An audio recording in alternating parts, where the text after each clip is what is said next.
उन्हीं उन्हीं रूपों में दर्शन देते हैं। समस्त शब्दों के अर्थ के रूप में तो आप हैं ही, शब्दों के रूप में भी हैं तथा उन दोनों का संबंध जोड़ने वाली शक्ति भी आप ही हैं। हम आपको नमस्कार करते हैं। प्रत्यक्ष, अनुमान आदि जितने भी प्रमाण हैं उनको प्रमाणित करने वाले मूल आप ही हैं। समस्त शास्त्र आपने ही निकाले हैं और आपका ज्ञान स्वतः सिद्ध है। आप ही मन को लगाने की विधि के रूप में और उसको सब कहीं से हटा लेने की आज्ञा के रूप में प्रवृत्त मार्ग और निवृत्त मार्ग हैं। इन दोनों के मूल वेद भी स्वयं आप ही हैं। हम आपको बार बार नमस्कार करती हैं। आप शुद्ध सत्वमय वासुदेव के पुत्र वासुदेव, संकर्षण एवं प्रद्युम्न और अनिरुद्ध भी हैं। इस प्रकार चतुर्व्यूह के रूप में आप भक्तों तथा यादवों के स्वामी हैं। श्री कृष्ण, हम आपको नमस्कार करती हैं। आप अंतःकरण और उसकी वृत्तियों के प्रकाशक हैं और उन्हीं के द्वारा अपने आप को ढक रखते हैं। उन अंतःकरण और वृत्तियों के द्वारा ही आपके स्वरूप का कुछ कुछ संकेत भी मिलता है। आप उन गुणों और उनकी वृत्तियों के साक्षी तथा स्वयं प्रकाश हैं। हम आपको नमस्कार करती हैं। आप मूल प्रकृति में नित्य विहार करते रहते हैं और समस्त स्थूल एवं सूक्ष्म जगत की सिद्धि आपसे ही होती है। ऋषिकेश, आप मननशील आत्माराम हैं। मौन ही आपका स्वभाव है। आपको हमारा नमस्कार है। आप स्थूल, सूक्ष्म, समस्त गतियों के जानने वाले तथा सबके साक्षी हैं। आप नाम रूपात्मक विश्व प्रपंच के निषेध की अवधि तथा उसके अधिष्ठान होने के कारण विश्व रूप भी हैं। आप विश्व के अध्यास तथा अपवाद के साक्षी हैं एवं अज्ञान के द्वारा उसकी सत्यवत भ्रांति एवं स्वरूप ज्ञान के द्वारा उसकी आत्यांतिक निवृत्ति के कारण हैं। आपको हमारा नमस्कार है। प्रभो, यद्यपि कर्तापन न होने के कारण आप कोई भी कर्म नहीं करते, निष्क्रिय हैं, तथापि अनादि काल शक्ति को स्वीकार करके प्रकृति के गुणों के द्वारा आप इस विश्व की उत्पत्ति, स्थिति और प्रलय की लीला करते हैं। क्योंकि आपकी लीलाएं अमोघ हैं, आप सत्य संकल्प हैं, इसलिए जीवों के संस्कार रूप से छिपे हुए स्वभावों को अपनी दृष्टि से जागृत कर देते हैं। त्रिलोकी में 3 प्रकार की योनियां हैं: सत्वगुण प्रधान शांत, रजोगुण प्रधान अशांत और तमोगुण प्रधान मूढ़। वे सब की सब आपकी लीला मूर्तियां हैं। फिर भी इस समय आपको सत्वगुण प्रधान शांत जन ही विशेष प्रिय है, क्योंकि ये अवतार और ये लीलाएं साधुजनों की रक्षा तथा धर्म की रक्षा एवं विस्तार के लिए। शांतात्मन स्वामी को एक बार अपनी प्रजा का अपराध सह लेना चाहिए। ये मूढ़ है, आपको पहचानता नहीं है, इसलिए इसे क्षमा कर दीजिए।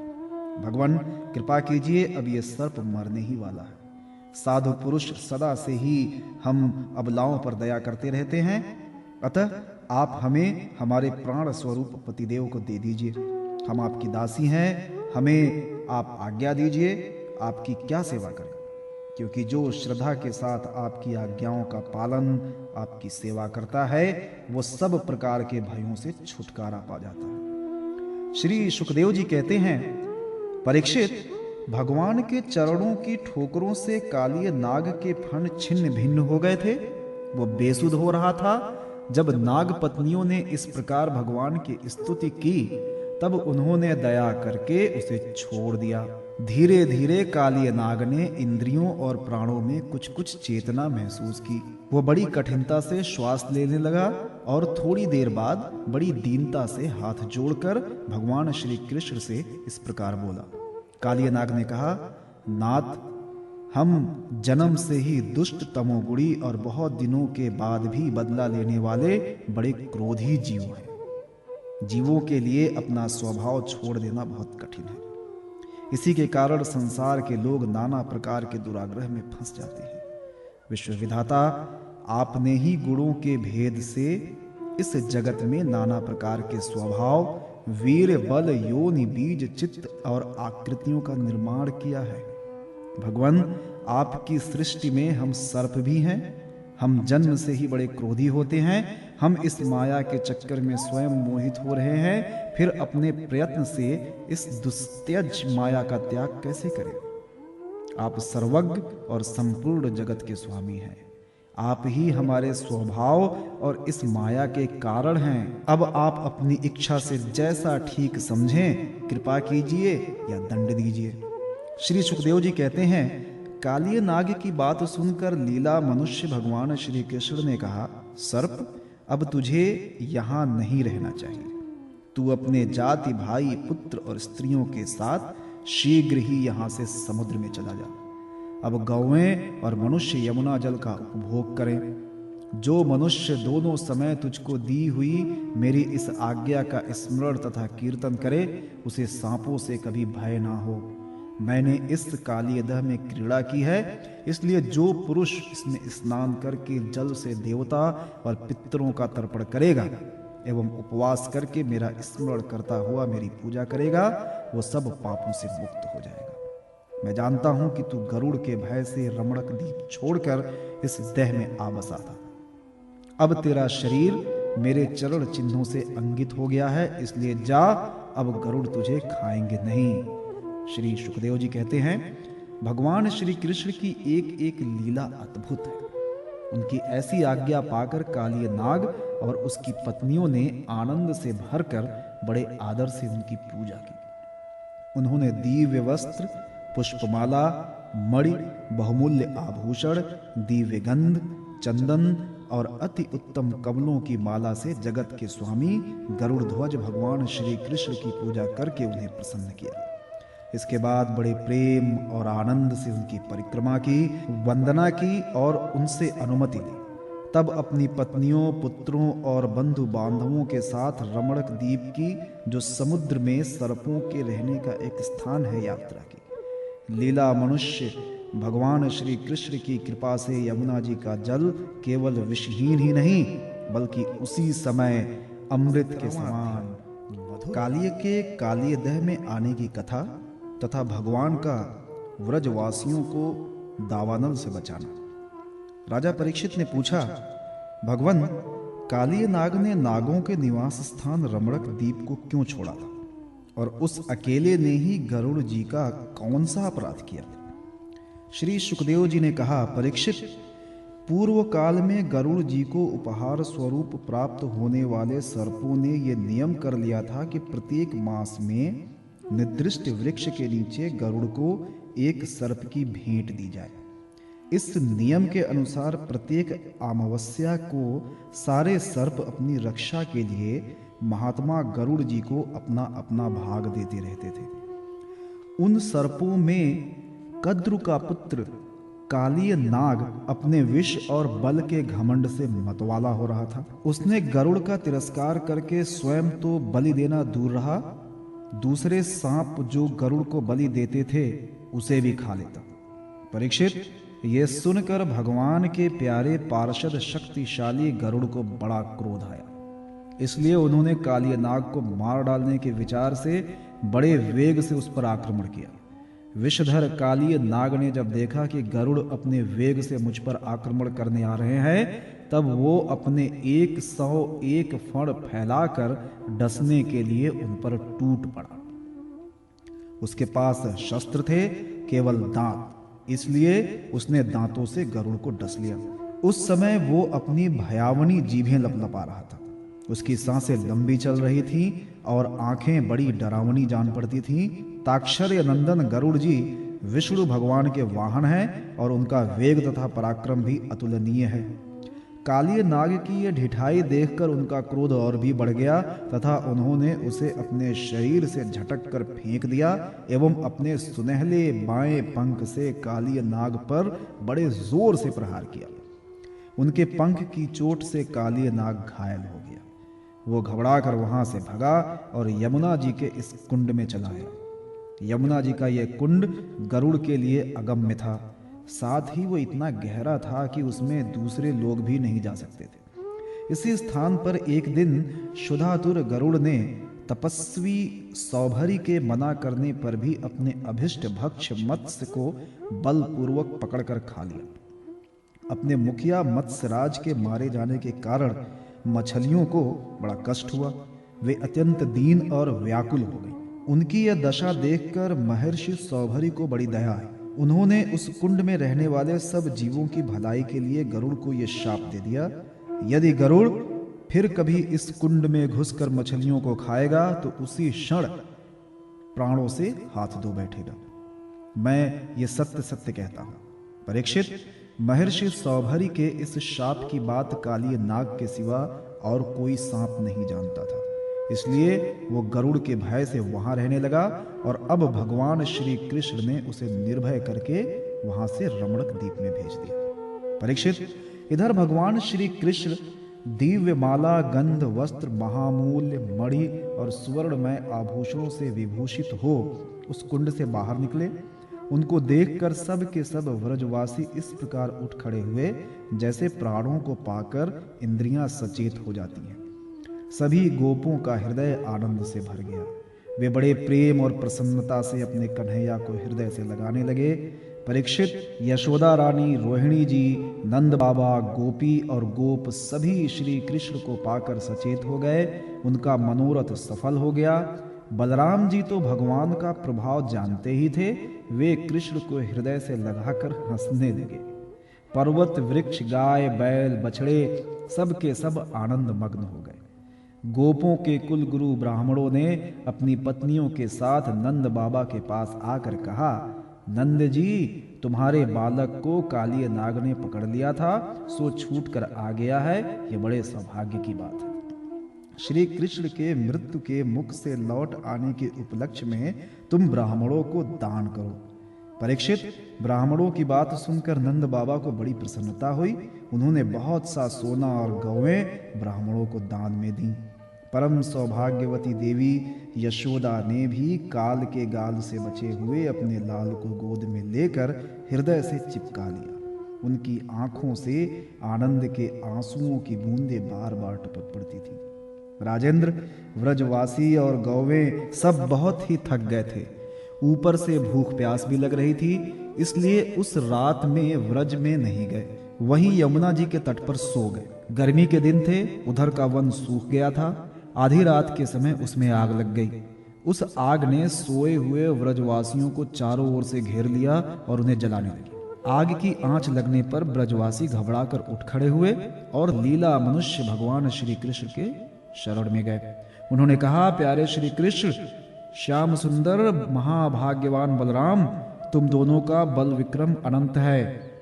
देखो देखो, भयंकर आग तुम्हारे सगे संबंधी हम स्वजनों को जलाना चाहती है। तुम में सब सामर्थ है, हम तुम्हारे सुहृदय हैं, इसलिए इस प्रलय की अपार आग से हमें बचाओ। प्रभो, हम मृत्यु से नहीं डरते, परंतु तुम्हारे अकुतो भय चरण कमल छोड़ने में हम असमर्थ हैं। भगवान अनंत हैं, वे अनंत शक्तियों को धारण करते हैं। उन जगदीश्वर भगवान श्री कृष्ण ने जब देखा कि मेरे स्वजन इस प्रकार व्याकुल हो रहे हैं, तब वे उस 18वां अध्याय प्रलंबासुर उद्धार। श्री सुखदेव जी कहते हैं, परीक्षित, अब आनंदित स्वजन संबंधियों से घिरे हुए एवं उनके मुख से अपनी कीर्ति का गान सुनते हुए श्री कृष्ण ने गोकुल मंडित गोष्ठ में प्रवेश किया। इस प्रकार अपनी योग माया से ग्वाल का सा वेश बनाकर व्रज में क्रीड़ा कर रहे थे। उन दिनों ग्रीष्म ऋतु थी। यह शरीरधारियों को बहुत प्रिय नहीं है, परंतु वृंदावन के स्वाभाविक गुणों से वहां वसंत की छटा छिटक रही थी। इसका कारण था वृंदावन में परम मधुर भगवान श्याम सुंदर श्री कृष्ण और बलराम जी निवास जो करते थे। झिंगुरों की तीखी झंकार झरनों के मधुर झरझर में छिप गई थी। उन झरनों से सदा सर्वदा बहुत ठंडी जल की फूहियां उड़ा करती थी, जिनसे वहां के वृक्षों की हरियाली देखते ही बनती थी। जिधर देखिए हरी हरी दूब से पृथ्वी हरी हरी हो रही थी। नदी, सरोवर एवं झरनों की लहरों का स्पर्श करके जो वायु चलती थी, उसमें लाल, पीले, नीले, तुरंत के खिले हुए, देर के खिले हुए, कल्हार, उत्पल आदि अनेकों प्रकार के कमलों का पराग मिला हुआ होता था।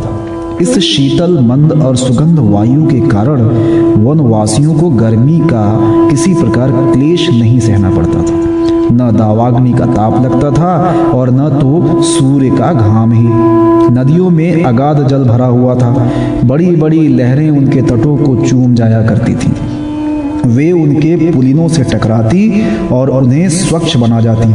उनके कारण आसपास की भूमि गीली बनी रहती और सूर्य की अत्यंत उग्र तथा तीखी किरणें भी वहां की पृथ्वी और हरी भरी घास को नहीं सुखा सकती थी। चारों ओर हरियाली छा रही थी। उस वन में वृक्षों की पांत फूलों से लद रही थी। जहां देखिए वहीं से सुंदरता फूट पड़ती थी। कहीं रंग बिरंगे पक्षी चहक रहे थे तो कहीं तरह तरह के हरिन चौकड़ी भर रहे थे, कहीं मोर कूक रहे थे तो कहीं भौरे गुंजार कर रहे हैं, कहीं कोयलें कूक रही हैं तो कहीं सारस अलग ही अलग अपना आलाप छेड़े हुए हैं। ऐसा सुंदर वन देखकर श्याम सुंदर श्री कृष्ण और गौर सुंदर बलराम जी ने उसमें विहार करने की इच्छा की। आगे आगे गौवें चली, पीछे पीछे ग्वाल बाल और बीच में अपने बड़े भाई के साथ बांसुरी बजाते हुए श्री कृष्ण। राम श्याम और ग्वाल बालों ने 9 पल्लवों, मोर पंखों के गुच्छों, सुंदर सुंदर पुष्पों के हारों और गेरू आदि रंगीन धातुओं से अपने को भली भांति सजा लिया। फिर कोई आनंद में मग्न होकर नाचने लगा तो कोई ताल ठोंक कर कुश्ती लड़ने लगा और किसी किसी ने राग आलापना शुरू कर दिया। जिस समय श्री कृष्ण नाचने लगते उस समय कुछ ग्वाल बाल गाने लगते और कुछ बांसुरी तथा सिंगी बजाने लगते। कुछ हथेली से ही ताल देते तो कुछ वाह वाह करने लगते।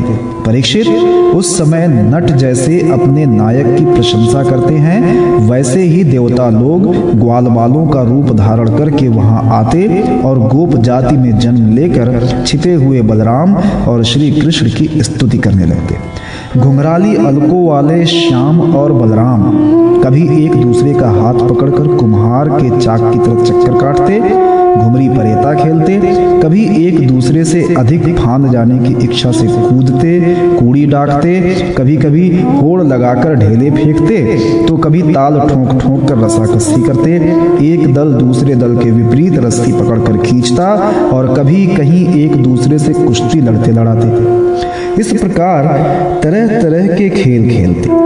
कहीं कहीं जब दूसरे ग्वाल बाल नाचने लगते तो श्री कृष्ण और बलराम जी गाते या बांसुरी सिंगी आदि बजाते। और महाराज कभी कभी तो वे वाह वाह कहकर उनकी प्रशंसा भी किया करते थे। कभी एक दूसरे पर बेल, जायफल या आंवले के फल हाथ में लेकर फेंकते, कभी कभी एक दूसरे की आंखें बंद करके छिप जाते और वो पीछे से ढूंढता। इस प्रकार आंख मिचौली खेला करते थे। कभी एक दूसरे को छूने के लिए बहुत दूर दूर तक दौड़ते रहते और कभी पशु पक्षियों की चेष्टाओं का अनुकरण किया करते। कहीं मेंढकों की तरफ फुदक फुदक कर चलते तो कभी मुंह बना बना कर एक दूसरे की हंसी उड़ाते।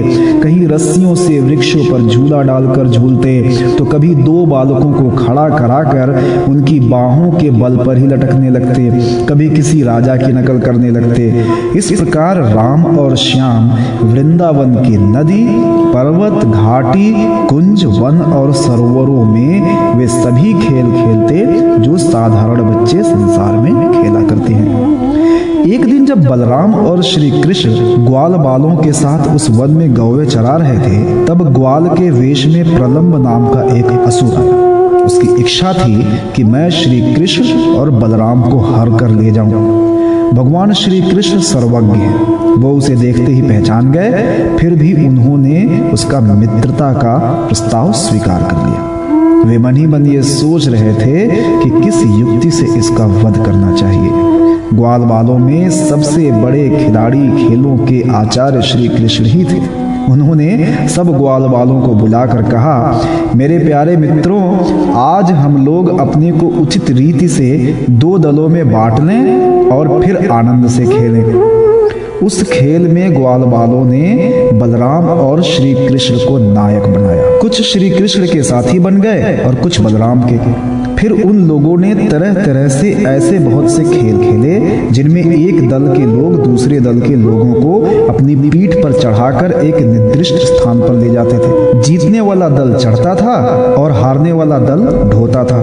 इस प्रकार एक दूसरे की पीठ पर चढ़ते चढ़ाते श्री कृष्ण आदि ग्वाल बाल गौवें चराते हुए भांडीर नामक वट के पास पहुंच गए। परीक्षित, एक बार बलराम जी के दल वाले श्री दामा वृषभ आदि ग्वाल बालों ने खेल में बाजी मार ली। तब श्री कृष्ण आदि उन्हें अपनी पीठ पर चढ़ाकर ढोने लगे। हारे हुए श्री कृष्ण ने श्री दामा को अपनी पीठ पर चढ़ाया, भद्रसेन ने वृषभ को और प्रलंब ने बलराम जी को। दानव पुंगव प्रलंब ने देखा कि श्री कृष्ण तो बड़े बलवान हैं, उन्हें मैं नहीं हरा सकूंगा।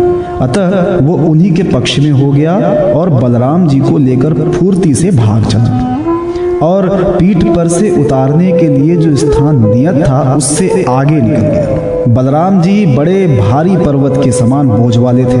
उनको लेकर प्रलंबासुर दूर तक न जा सका, उनकी चाल रुक गई। तब उसने अपना स्वाभाविक दैत्य रूप धारण कर लिया। उसके काले शरीर पर सोने के गहने चमक रहे थे और गौर सुंदर बलराम जी को धारण करने के कारण उसकी ऐसी शोभा हो रही थी मानो बिजली से युक्त काला बादल चंद्रमा को धारण किए हुए हो। उसकी आंखें आग की तरह धधक रही थी। उसकी दाढ़ें भौहों तक पहुंची हुई बड़ी भयावनी थी। उसके लाल लाल बाल इस तरह बिखर रहे थे मानो आग की लपटें उठ रही हों। उसके हाथ और पांवों में कड़े, सिर पर मुकुट और कानों में कुंडल थे। उनकी कांति से वो बड़ा अद्भुत लग रहा था। उस भयानक दैत्य को बड़े वेग से आकाश में जाते देख पहले तो बलराम जी कुछ घबरा से गए, परंतु दूसरे ही क्षण में अपने स्वरूप की याद आते ही उनका भय जाता रहा। बलराम जी ने देखा कि जैसे चोर किसी का धन चुरा कर ले जाए, वैसे ही ये शत्रु मुझे चुराकर आकाश मार्ग से लिए जा रहा है। उस समय जैसे इंद्र ने पर्वतों पर वज्र चलाया था, वैसे ही उन्होंने क्रोध करके उसके सिर पर एक घूंसा कस कर जमाया। घूंसा लगना था कि उसका सिर चूर चूर हो गया। वो मुंह से खून उगलने लगा, चेतना जाती रही और बड़ा भयंकर शब्द करता हुआ इंद्र के द्वारा वज्र से मारे हुए पर्वत के समान वो उसी समय प्राणहीन होकर पृथ्वी पर गिर पड़ा। बलराम जी परम बलशाली थे। जब ग्वाल बालों ने देखा कि उन्होंने प्रलंबासुर को मार डाला, तब उनके आश्चर्य की सीमा न रही। वे बार बार वाह वाह करने लगे। ग्वाल बालों का चित्त प्रेम से विह्वल हो गया। वे उनके लिए शुभ कामनाओं की वर्षा करने लगे और मानो मरकर लौट आए हों इस भाव से आलिंगन करके प्रशंसा करने लगे। वस्तुतः बलराम जी इसके योग्य ही थे। प्रलंबासुर मूर्तिमान पाप था। उसकी मृत्यु से देवताओं को बड़ा सुख मिला। वे बलराम जी पर फूल बरसाने लगे और बहुत अच्छा किया, बहुत अच्छा किया, इस प्रकार कहकर उनकी प्रशंसा करने लगे।